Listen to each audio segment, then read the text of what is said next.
Gen man, and Z. one mixtape where they put people from the inner city on a bus and drove around the country and delivered immense value from an entertainment perspective to cities across the country watching people play street ball. It was unbelievable. That's cool. That's cool. I like There's a that. cool documentary on Netflix about it, actually. What's it called?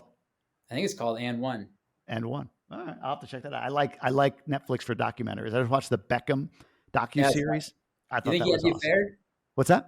Do you think he had the affair?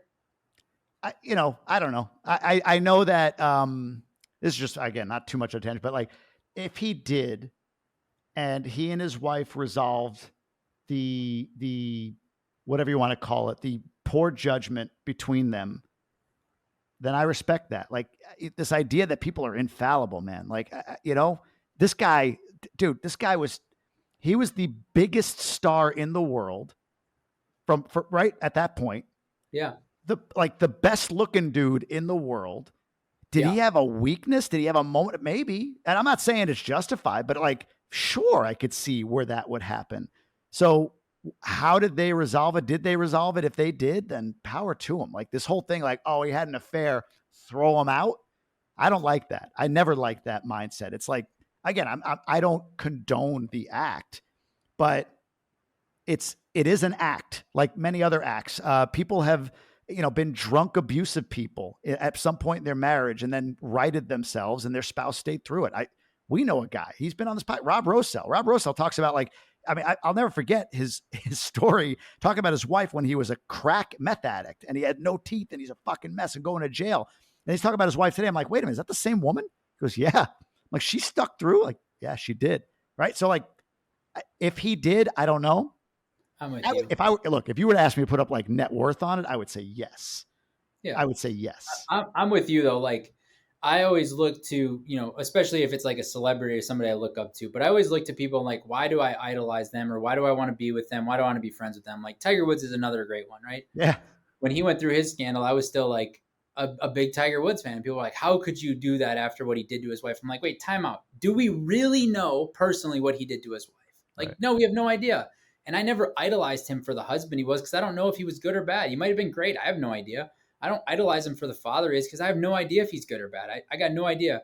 I idolized him for what I knew, which was he was an incredible competitor.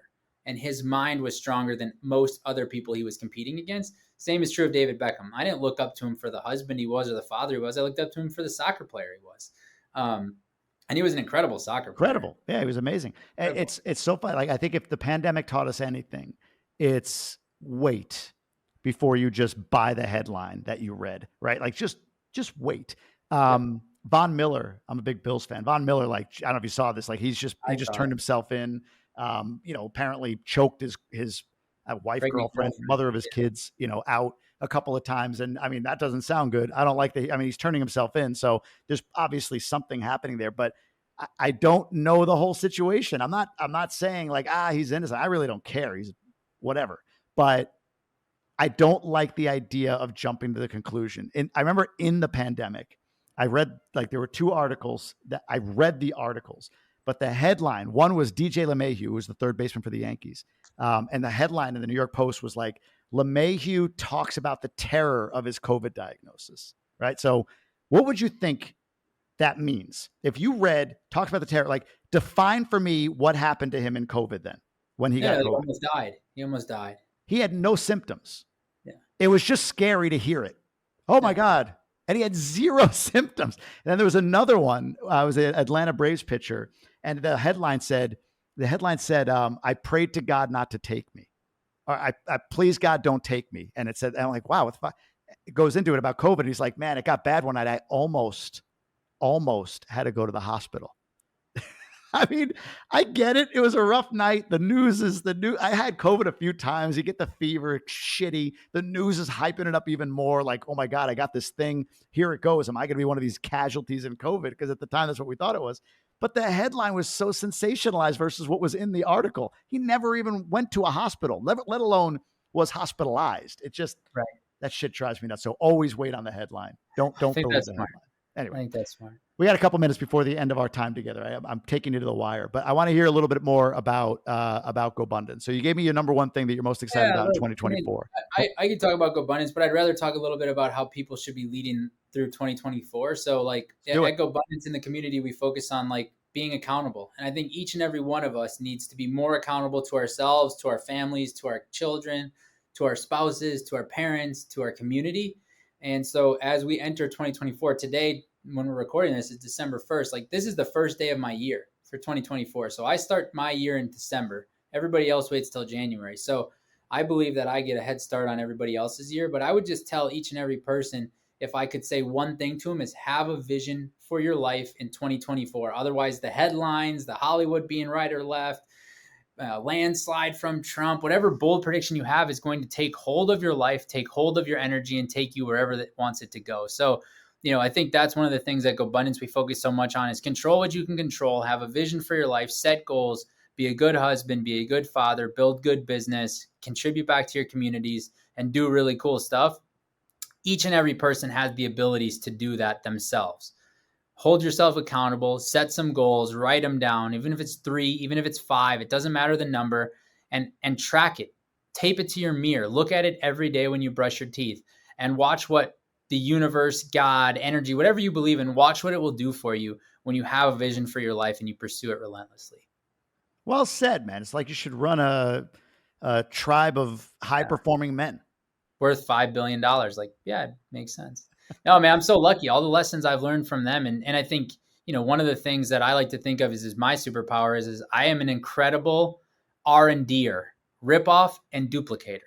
I see things and I go, oh, wow, I saw how David Beckham hit that soccer ball. Let me try it. And, in that instance, I wasn't very good at it, but I tried it, right? I saw how Tiger Woods hits a golf shot. I can't do it, so I'm not going to try that. But I watch what successful people do, and I apply it to my life and see what happens. And I think, some of the nuggets you shared today, I'm going to go look into because I look up to people and I appreciate people's opinions. And then I try to R&D it, rip it off and duplicate it. Like, do I agree that Trump's going to win a landslide? What does that mean? And ultimately I end up like, what does that mean for me and my family and our community? Like, how do I protect that? So, I think each and every one of us has this superpower to watch others. And we are afraid at times to copy others. But I was taught when I was young, copying is the greatest form of flattery. So like, if I copy what you do, Jamie, like wearing the black V-neck, like that's the greatest compliment I can give you. If I shave my head, that's the greatest compliment I can give you. And so, rather than, being so concerned about being original and being unique and, doing it different, and I don't want to copy anybody, like, no, copy somebody and go to them and thank them for that gift that they gave you because it helped you get wherever you wanted to go quicker. I should figure out a way to come up with something that we disagree on. And if you lose, you have to shave your head and wear a black V-neck for a month. I'll do it, man. I'll do it. Yeah. Or I get to shave it maybe. We'll figure it out. On stage. On stage, I shave your head and you got to wear black V-necks for an entire month. Not like shave, like shave, like skin. All the way to the skin. Yeah. We take the clippers out and then we take out the bick and we just get it down to nothing but a nub. I like it. I'm in. See where it goes. Where do people follow you nowadays? And I'm on Instagram, Facebook. Follow GoBundance and all the channels there. We're doing a lot. What's your handle though? At what? At? I think it's mattking.atx, but I don't even know it.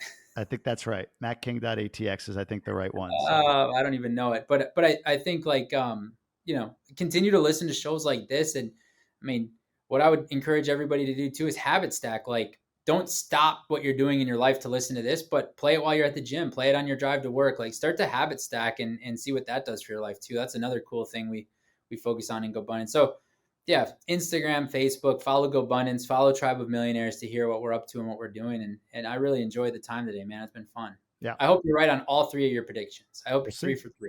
We'll see. Appreciate you. How about if you go 3 for 3, then you shave my head on stage with a black V-neck? I'm good. Let's see. Let's see how it goes.